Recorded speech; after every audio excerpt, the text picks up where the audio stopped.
next guest says our debt is the greatest threat to our national security. What does he mean? And who does he think is to blame for the debt ceiling stalemate? Republican Senator John Barrasso joins us. Good evening, sir. Debt ceiling, with so much concentration locally amongst us here in the United States, but beyond even services, Social Security, Medicare, and parks and everything else, national security is in play. Well, it is. The debt is the threat. When we find out that 41 cents of every dollar that we spend, Greta, in this country is borrowed money, half of it from overseas, lots of it from China, you say, how is it that you can stay a strong and independent and a leading nation if you owe that kind of money to other people, specifically people who their best interest are not your best interest? They don't have your best interest at heart. And it's not just me saying it. The chairman of the Joint Chiefs of Staff said the exact same thing. We owe over $14 trillion. A lot of it to China. I spoke with Governor Huntsman today, who was the ambassador to China and, of course, is now running for president. And I asked him, because he speaks Chinese, whether he was reading any, literature or hearing from anyone in China what people were saying in China. And it was sort of interesting. He said to me that they're watching, but they're not particularly. They're rooting for us in a way to do well, because they've got so much money invested in the United States that if we sink, that it's going to have an enormous impact on them. And at some point they may say, we're not interested in lending you anymore. Or they may say, if we're going to lend you a little more, we're going to charge you a lot more interest to do it. And where else do you go for the money? And that's why I believe we need a balanced budget amendment to the Constitution, why I was such a supporter, one of the original co-sponsors in the Senate of the cut and cap and balance approach. That, I support the Boehner proposal, but that's just round one in the fight. We need to cut more. We need to get the spending down. The spending is out of control. We can't continue this way. It is being said that even if the Boehner bill passes the House and the Senate, and even if the President were to sign it, although that seems very unlikely, that we're going to get downgraded anyway, because it's sort of a short-term solution by the rating agencies. For the life of me, and I keep asking everyone, is that these rating agencies really have a foot on our throats, and they're the ones who are really have a huge responsibility in the fact that our economy has hit the skids. They're the ones who said all those underwater mortgages that they bundled together, the CDOs, and created such an enormous heartache for so many Americans. Why do we let them? How have we become such victim to these rating agencies?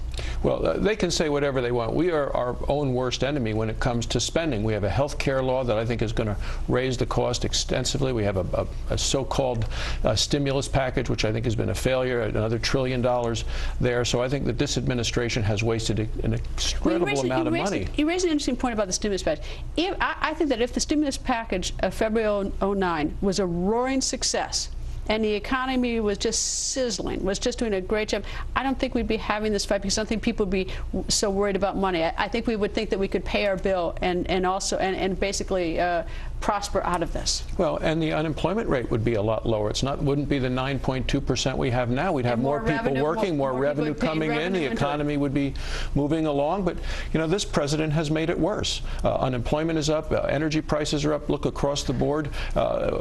Point by point by point, this president has made it worse. I really wish he would come on the record, only for because there's so many, so many times I hear Republicans come on and say these things, and it is a fact. Unemployment rate still 9.2%. I mean, all these things are fact. I'd really like to hear what his explanation is. I'd really like to know, where is your plan? Republicans say you don't have a plan. They say that you're not part of this, that you're a bystander, that you're not involved. I'd really like to hear from him, other than the 8 or 9 minute speech. And it's not just Republicans. The New York Times today said he is on the sidelines. Where is his plan? There is no plan. There is no leadership in this. And well, so what's up with this? I have no idea, and I think Senate Democrats have the same question. Where is the president? Why isn't he engaged? Do they say anything behind the scenes in the hall, like, listen, yeah, I wouldn't say this publicly, Senator, but... They don't raise it that way, but I know there's a lot of disappointment in the lack of leadership by the president. The only plan out there is the Boehner plan, and I really like the cut and the cap and the balance, and we need a balanced budget amendment. What would you expect in terms, when you say leadership, what would you expect him to do? Yeah. The United States of America, the greatest nation of all times on the face of the earth, is on the brink of a default in just 4 days. And what is the President of the United States doing about it? It sounds like they're not doing anything. What would you expect him to do? A written plan, a plan that you can actually look at, that they can look at and say, how much is it going to save? What are they going to raise the debt ceiling? The President said he only had one bottom line, Greta, only one bottom line in the whole thing. And he said that's to raise the debt ceiling enough to get beyond the 2012 elections. That's the only thing he said is his bottom line. My bottom line is let's make sure we don't as a nation default. Let's make sure that we actually cut the spending. Let's make sure that we deal with this incredible debt that we're living with. That he wants to get that all. He wants to push the snooze alarm and say, no, you know, wake me up after the 2012 election. What do you think that Senator Harry Reid thinks about the president on this? Well, I think Harry Reid is absolutely just trying to protect the president. He's trying to say, hey, let me get the president beyond the 2012 election so that he doesn't have to focus on jobs. He's not annoyed. Oh, I don't know. No idea. Anyway. All right, Senator Barrasso, never dull. Thank you very much, sir. Thanks for having me.